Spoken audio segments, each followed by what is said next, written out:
ایک بار عقل اور بخت کی آپس میں تکرار ہو گئی۔ عقل نے کہا میں طاقتور ہوں، بخت نے کہا میں زبردست ہوں۔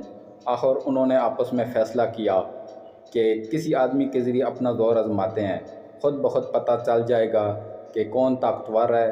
ایک چرواہا کسی بڑے زمیندار کی بکریاں چراتا تھا، رات دن بکریوں کے ساتھ رہتا تھا۔ اس کی ساری عادتیں بکریوں جیسی ہو گئی تھیں، وہ پانی بھی بکریوں کی طرح اوندا ہو کر پیتا تھا اور کھانا بھی انہی کی طرح کھاتا تھا۔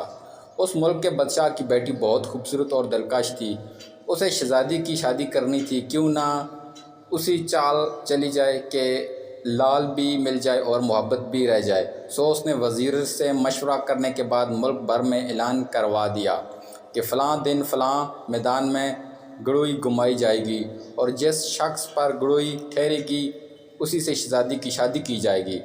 عقل اور بخت چرواہے کے ساتھ ساتھ اس میدان میں پہنچے۔ بخت نے عقل سے کہا اب میرا کمال دیکھو، میں چرواہے کا ساتھی بن رہا ہوں، پھر مان لینا کہ کون طاقتور ہے۔ عقل نے کہا دیکھا جائے گا، تم اپنا کام دکھاؤ۔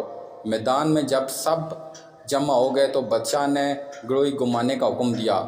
گڑوئی گھومتی ہوئی سیدھی چرواہے کے سامنے آ کر رکی، جس کا منہ مٹی تھا، کپڑے پھٹے پرانے تھے۔ دوسرے ملکوں کے بادشاہ اور شہزادے حیران تھے کہ اتنی حسین و جمیل شہزادی کی شادی اس غریب سے ہوگی۔ خود بادشاہ بھی حیران و پریشان تھا۔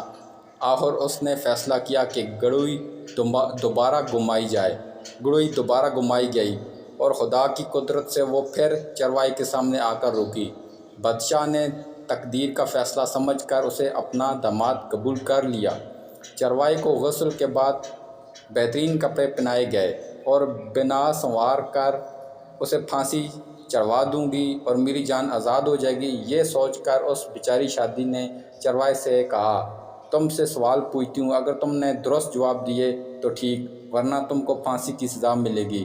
چرواہے نے بلا سوچے سمجھے شہزادی کی بات تسلیم کر لی۔ اس بے وقوف کو لے جا کر پھانسی پر چڑھا دو۔ عقل اور بخت دونوں یہ تماشا دیکھ رہے تھے۔ اب یہ مرے گا، عقل نے بخت سے کہا۔ تم نے اس کے ساتھ بھلائی کی کہ اس کی شادی شہزادی سے کرا دی، مگر ایسا بخت کس کام کا کہ شادی کی رات ہی اسے پھانسی چڑھا دیا جائے۔ اس نے وزیر سے کہا محترم وزیر، شہزادی کا حکم سر آنکھوں پر، مگر رکنے سے پہلے مجھے ایک بار بادشاہ سے ملا دو، پھر تم خوشی خوشی پھانسی چڑھا دینا۔ وزیر نے اس کی بات مان لی اور بادشاہ کے حضور پیش کر دیا۔ بادشاہ نے پوچھا کیا بات ہے، کیسے آنا ہوا؟ شہزادی کا حکم ہے کہ یہ احمق ہے، اسی لیے اسے پھانسی چڑھا دیا جائے۔ بادشاہ نے شہزادی کو طلب کیا اور اسے اس واقعہ پوچھا۔ شہزادی نے بادشاہ کو بتایا کہ قبلہ حضور، ہم نے شرط رکھی اور اس نے میرے سوالوں کے درست جواب نہیں دیے، اس لیے ہم نے پھانسی کا حکم دیا۔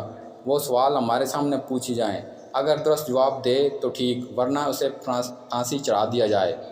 شہزادی نے پہلا سوال کیا پیٹ کس کا اچھا ہے؟ چرواہے نے کہا پیٹ دھرتی کا اچھا ہے، جس میں سب کچھ سما جاتا ہے۔ شہزادی نے دوسرا سوال کیا پانی کس کا اچھا ہے؟ چرواہے نے کہا پانی بارش کا اچھا ہے، جس پر سانس لینے والا ساری مخلوق کی زندگی کا انحصار ہے۔